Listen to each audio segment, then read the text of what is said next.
BJP के नवान्नों घेराव अभियान के दौरान सिख बॉडीगार्ड बलविंदर सिंह के साथ किए गए तथाकथित बुरे बर्ताव का विरोध करते हुए आसनसोल में बरनपुर गुरुद्वारा प्रबंधन कमेटी के बैनर तले सिख समुदाय के लोगों ने सड़क पर अपना विरोध जताया।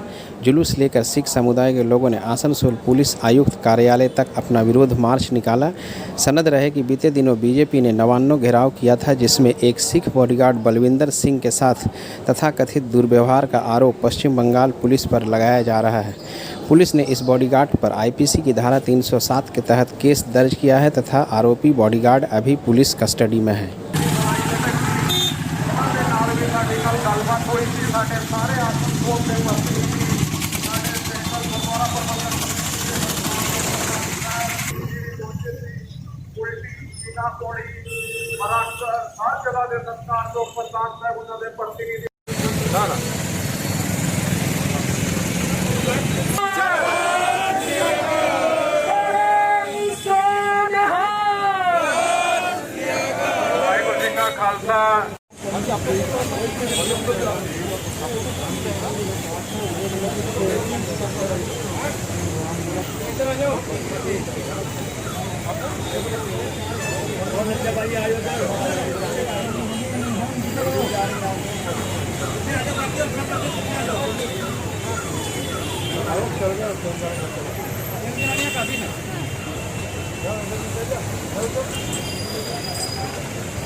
उन्होंने वस्त्र भी फटे, उन्होंने शस्त्र भी फटे, सिंगा की सरहद भी फटे, सिंगा ने रक्त भी फटे, सिंगा ने शस्त्र भी फटे।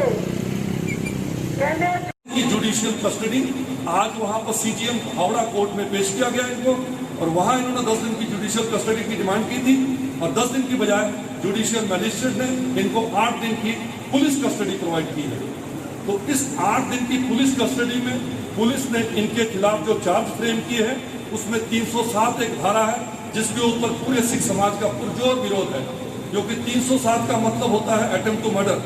ना उस शख्स ने अपने वेपन को बाहर निकाला, ना उसने वेपन किसी के ऊपर एम किया, ना किसी तरह का फिजिकल रेजिस्टेंस प्रोवाइड किया पुलिस को।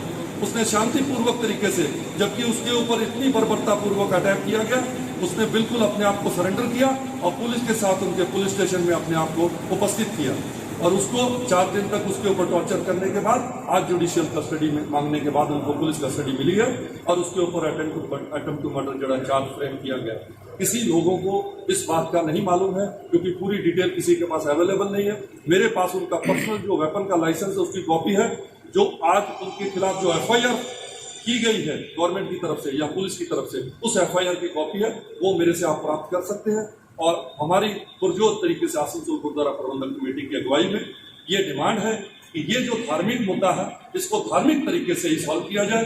हम लोग इस बात से बहुत ज्यादा आश्वस्त हैं कि पश्चिम बंगाल गवर्नमेंट जो है माइनॉरिटी के हकों की, हितों की हमेशा रखवाली करती है, पर यहाँ जो पुलिस से चूक हुई है उस पुलिस अफसर, दोषी पुलिस अफसरों के खिलाफ में उचित कार्रवाई की जाए।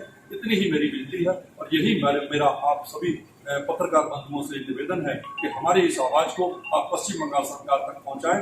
आज हमने लोकल जो हमारे मिनिस्टर हैं, एमएलए, उनसे बात की है, और उन्होंने इंश्योर किया है अगर आपके सेटिस्फैक्ट्री लेवल पे हम कोई सरकार की तरफ से डिसीजन नहीं दे पाएंगे तो आने वाले हफ्ता में मंगलवार को सीएम साहब के पास में एक सिख डेलीगेशन की वो प्रोविजन प्रोवाइड करेंगे।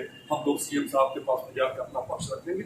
अगर हमको उचित वहां समाधान नहीं मिलेगा तो आगे की रणनीति जो है वो आप सबको अगले हफ्ते हम लोग आपको सूचित करेंगे, और इसको किसी भी तरह से हम लोग छोड़ेंगे नहीं, क्योंकि ये बहुत बड़ा मुद्दा है। ये हमारी धार्मिक भावना को ठेस पहुंचाई गई है और हम लोगों को बहुत हल्के में लिया गया, इसलिए हम इस चीज का पुरजोर तरीके से विरोध करते हैं, और इसका एक बिल्कुल धार्मिक तरह से समाधान होना चाहिए। इस इशू को किसी भी तरह हम लोग पॉलिटिसाइज नहीं होने देंगे। कोई पॉलिटिकल कलर के ऊपर उठ के हम लोग इस मुद्दे का समाधान पश्चिम बंगाल सरकार से मांग करते हैं, और आशा करते हैं कि पश्चिम बंगाल सरकार हम लोगों की इस आवाज को सुनेंगे और उचित न्याय हम लोग को प्रोवाइड करेंगे। इतना ही कहते हुए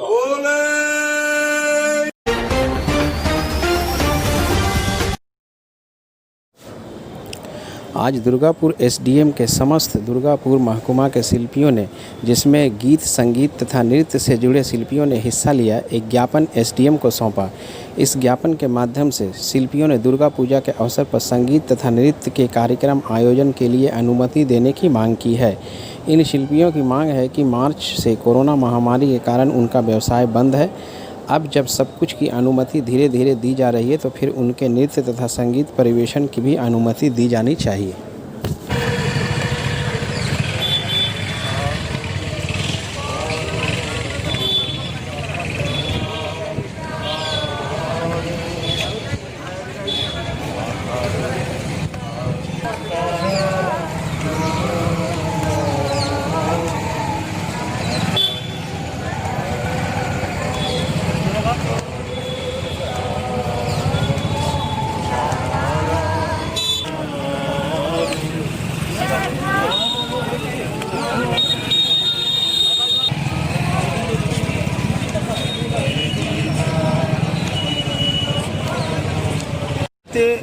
আজকে প্রায় দীর্ঘ 9 মাস আমরা শিল্পীরা ঘরে বসে আছি। আমাদের অবস্থা প্রচুর শোচনীয় জায়গায় পৌঁছেছে। আমাদের দিদির কাছে, মাননীয়া দিদির কাছে একটাই আবদার, একটা দাবি, যাতে আমাদের মুক্তমঞ্চ শুরু হয়, আমাদের মুক্তমঞ্চ খুলে দেওয়া হয় এবং আমরা অনুষ্ঠান করে আবার নিজেদের সংসার চালাতে পারি। কারণ এই পুজোর মরশুমে আমাদের অবস্থা সত্যিই খুব খারাপ। এই সময়ে আমাদের একটা সিজন চলে, আমাদের একটা সময় চলে। এই সময়টা আমরা দুটো পয়সা রোজগার করি এবং আমাদের পরিবার এই সিজনের পয়সার উপরেই, এই ইনকামের উপরেই ছিল। তো সত্যি সারা বছর ধরে সত্যি আমাদের অবস্থা আজকে খুব করণীয়। 9 মাস ধরে শিল্পীদের এমন জায়গায় আমরা এসে উপস্থিত হয়েছি যে দেওয়ালে পিঠ থেকে গেছে। তাই মাননীয়া দিদির কাছে আমাদের করজোরে অনুরোধ, হাত জোর করে অনুরোধ করছি দিদিকে, দিদি আমাদের যেন একটু শিল্পীদের নিয়ে একটু ভাবেন এবং দুর্গাপুজোর অনুষ্ঠান যেন পারমিশন দেওয়া হয়, যাতে আমরা সংসারটাকে চালাতে। কতক্ষণ ধর্না চলবে? আমাদের ধর্না 4টে অবধি সময় করা হয়েছে। এবার তার মধ্যে যদি এসডিএম স্যারকে আমরা ফাঁকা পেয়ে যাই মধ্যেখানে, সেটা আমরা স্মারকলিপি। কতজন আছেন?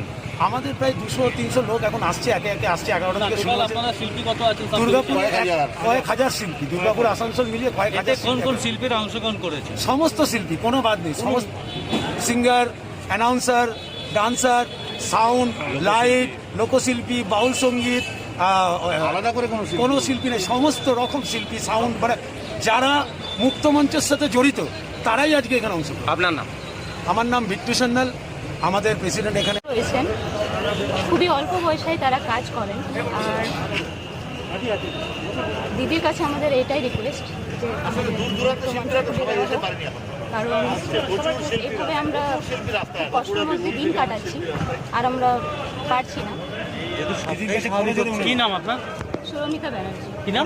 সুরমিতা ব্যানার্জি। আপনি কি সিঙ্গার? হাত জোর করে সবাই একটু অনুরোধ।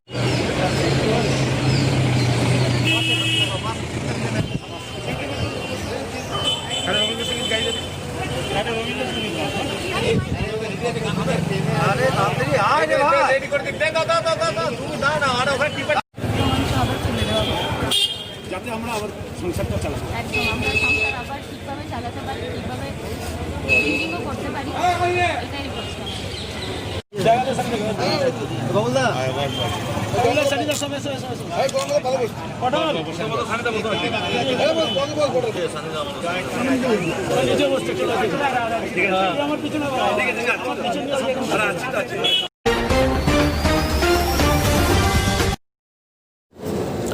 आसनसोल दुर्गापुर पुलिस कमिश्नरेट के पुलिस कमिश्नर सुकेश जैन ने आज आसनसोल तथा दुर्गापुर वासियों से दुर्गा पूजा के दौरान सतर्क रहने तथा सतर्कता के साथ पूजा मनाने के लिए एक वार्ता दी।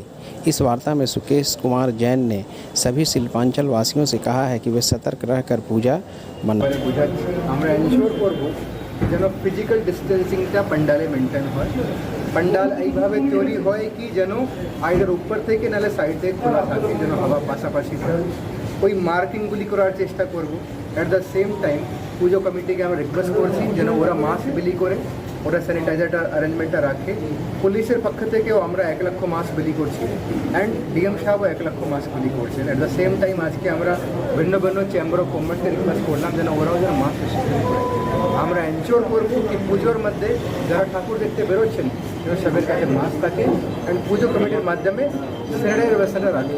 এটা বাদ দিয়ে বাকি পুলিশ অ্যারেঞ্জমেন্ট আমাদের থাকছে, ট্রাফিক অ্যারেঞ্জমেন্ট আমাদের থাকছে। আমরা এনশোর করবো যেন মানুষ ভালোভাবে সুষ্ঠুভাবে পুজো দেখতে পারে অ্যান্ড পুজোর জন্য যেন আরও কোভিড প্রবলেমটা না হয় সেটা নিয়ে যা কিছু করণীয় মানে পুলিশ করবে। আমাদের একটা আসান পুলিশ অ্যাপ আমরা আপনাদেরকে ডেকে ওপেন করেছি। কাউকে এখন পূজা পারমিশন অ্যাপ্লাই করতে গেলে বাড়ি থেকে অফিস থেকে বেরোতে হবে না, সব কিছু অনলাইন ওরা আন্ডার সিঙ্গেল বেসিক্যালি রুফ ওরা বসে করতে পারেন। সমস্ত ডিপার্টমেন্ট ওই অ্যাপের মধ্যে রয়েছেন। আমি আশা করি কারো কোনো অসুবিধা হবে না। ইতিমধ্যেই আমরা চেক গভর্নমেন্টের কাছ থেকে পেয়েছি, মাননীয় মুখ্যমন্ত্রীর কাছ থেকে, সেটা আমরা ইতিমধ্যেই পুজো কমিটিকে শুরু করে দিয়েছি। খুব ভালো অ্যাটমসফিয়ার আছে অ্যান্ড পুলিশ রেডি আছে, প্রশাসন রেডি আছে। আমরা আশা করছি খুব সুন্দরভাবে কিন্তু দুর্গা কোনো কালচারাল প্রোগ্রাম বা ফেয়ার এটা কি অ্যালাউ করা হবে? আমরা ওটাই বললাম কি যেন বেশি ভিড় জমা না হয় সেটা আমরা অ্যারেঞ্জমেন্টটা করছি। স্যার, যে গাইডলাইন পুলিশের পক্ষ থেকে দেওয়া হচ্ছে পুজো কমিটিগুলোকে, যদি কোথাও ভায়োলেশন দেখেন তাদের বিরুদ্ধে কি কোনো অ্যাকশন? ডেফিনেটলি যেরকম হবে আমরা ব্যবস্থা নেব। আমরা কিন্তু বেসিক্যালি পুজো কমিটিকে সঙ্গে নিয়ে এইভাবে করছি, আশা করি কোনো অসুবিধা হবে না। আর পুজো কমিটি কিন্তু পুরোপুরি আমাদের সঙ্গে একমত, ওদের কিন্তু পুরো সহযোগিতা কিন্তু আমরা পাচ্ছি। স্যার, বিসর্জনের ক্ষেত্রে আমরা দেখি যেটা পুলিশের পক্ষ থেকে আবার কিন্তু বিসর্জন ক্ষেত্রে কিন্তু আমরা রিকোয়েস্ট করলাম কি ওই বেশি ভিড় জমা করা যাবে না, বড় বড় প্রসেশনটা করা যাবে না অ্যান্ড এইভাবে করা হবে যেন ফিজিক্যাল ডিস্টেন্সিংটা মেনটেন থাকে, গ্যাদারিং না হয়। আবাসন হাউসিংয়ের যে পুজো হাউসিং ক্ষেত্রেও সেম রুল অ্যাপ্লাই হবে। আমরা চাই না কোথাও ভিড় হয়, কোথাও মাস্ক ছাড়া কোথাও গ্যাদারিংটা হয়, স্যানিটাইজার ছাড়া গ্যাদারিংটা হয়। প্রচুর মানুষের খাওয়ার ব্যবস্থা থাকে অনেক জায়গাতে একসাথে। সেটা আমরা ওটাই বললাম কি থানা লোকালি বসে মিটিং করছে, ওদেরকে বোঝাচ্ছে যেন ভিড় না হয়, এমন কোনো কার্যকলাপ না হয় কি কোভিডের সংক্রমণটা আশঙ্কা থাকতে পারে তেমন কিছু না হয়। আবাসন হোক কি কমিউনিটি পূজা হোক আমরা সবাইকে বোঝাচ্ছি আর ওরা কিন্তু পুরো কোঅপারেশন করছে। ওকে, থ্যাংক ইউ। শব্দবাজি নিয়ে পলিউশন যে রুলটা ওটা পালিত থাকে। ঠিক, থ্যাংক ইউ স্যার। খুলে দে।